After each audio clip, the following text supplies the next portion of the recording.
चलिए तो फ्रेंड्स आज देखते हैं फिर 6 और 7 अगस्त 2 दिनों का करंट अफेयर। देखिए चलिए पहला क्वेश्चन क्या है।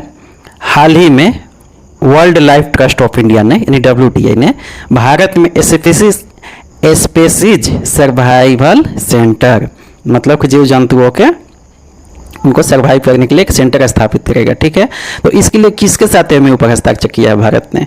यूनाइटेड नेशन, यूरोपियन यूनियन या IUCN या वर्ल्ड बैंक? क्या होगा उत्तर? सी, IUCN के साथ। ठीक है, international union of conservation of nature. ठीक है, इसका फुल फॉर्म में देख लीजिए आप।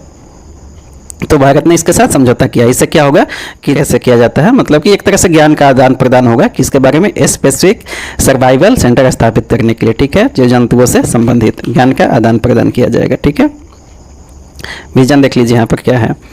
CSS will act at the platform of the conservation practitioner. Conservation practitioner के लिए एक प्लेटफॉर्म का काम करेगा।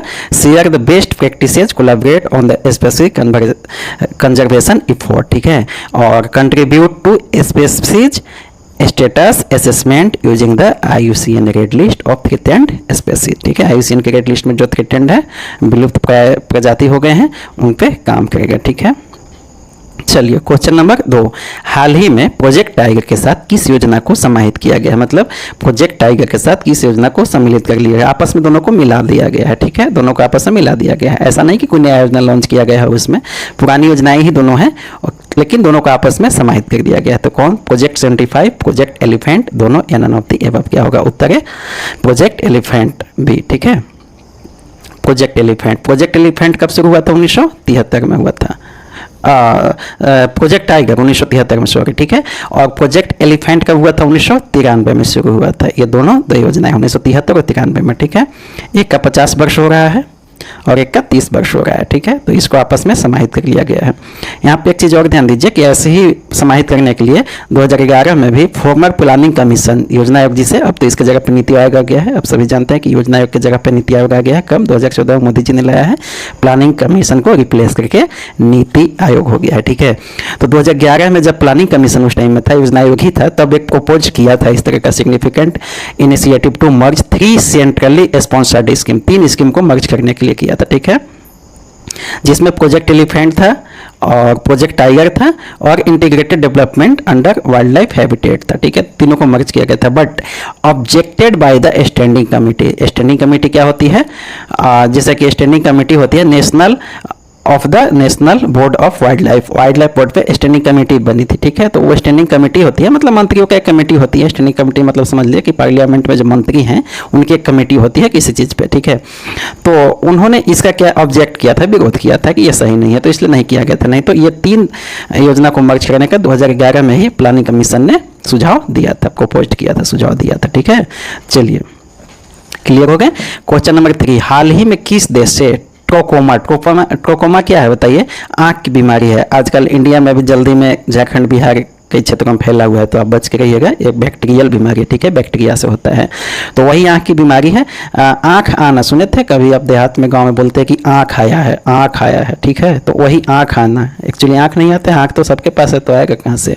अलग से थोड़ी होगा आँख आएगा। ठीक है, तो आँख आना उसको बोलते हैं गाँव में कि आँख आया है। तो उसमें क्या होता है, बहुत सारे कचरा टाइप की आँख से निकलते हैं। रात को सोइएगा तो दोनों आँख का ऊपर और नीचे का पुतली आपस में सट जाते हैं, बहुत परेशानी होती है देखने में। तो ट्रोकोमा बीमारी है, उससे समाप्त होने की सूची में WTO ने शामिल कर लिया। किस देश से मतलब ट्रोकोमा समाप्त हो गया है ये आपको बताना है। ठीक है, भारत से, ईरान से, इराक से या पाकिस्तान से? हाल ही में किससे? इराक से जो है ट्रोकोमा समाप्त हो गया है। ठीक है, चलिए आगे देखते हैं। यहाँ पे देख सकते हैं आप, डिटेल लोग देखना चाहते थोड़ा सा, ज़्यादा कोई खास नहीं है। चलिए क्वेश्चन नंबर 4। हाल ही में होम मंत्रालय मतलब गृह मंत्रालय का सचिव किसे नियुक्त किया गया है बताइए? अजय भाला, संजय मिश्रा, प्रवीण सूद या नॉन ऑफ दी एबव? क्या होगा उत्तर ए, अजय भाला साहब को। एक्चुअली इन्हें नियुक्त नहीं किया गया है, इन्हें रीइलेक्ट किया गया है। मतलब यही थे, इनको एक्सटेंशन दिया गया है। एक्सटेंशन मतलब समझ गए ना कि जब किसी का कार्यकाल समाप्त होता है तो एक्सटेंशन विस्तार मतलब उनकी कार्यकाल को बढ़ा दिया गया है। ठीक है, और ऐसा इन्हें 4थी बार एक्सटेंशन दिया गया है। एक चीज़ यहाँ पर थोड़ा सा हम विचार करने को आपको कहेंगे फ्रेंड्स, आप उस पर थोड़ा क्लियर कीजिएगा। भले ही आपके पॉइंट टू द पॉइंट आपको कोई एग्जाम में ना है, लेकिन सिविल सर्विस वगैरह का जो तैयारी करते हैं, इस टाइप के जो तैयारी करते हैं जिसमें लिखना होता है, रिटेन होता है, तो उसमें आपको थोड़ा सा एनालिसिस करने में ये काम आएगा।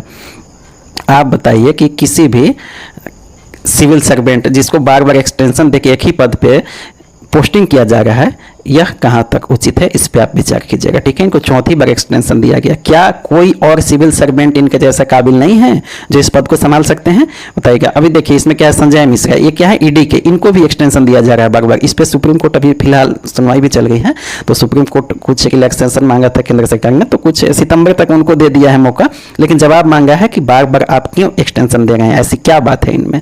तो जाहिर सी बात है, आपको सबको पता है, पॉलिटिकल चीज़ में हम नहीं जाएंगे कि अभी ईडी कई जो भी विरोधी पार्टियां हैं उनको ईडी के माध्यम से काउंटर किया जा रहा है, ऐसा लोग बोल रहे हैं।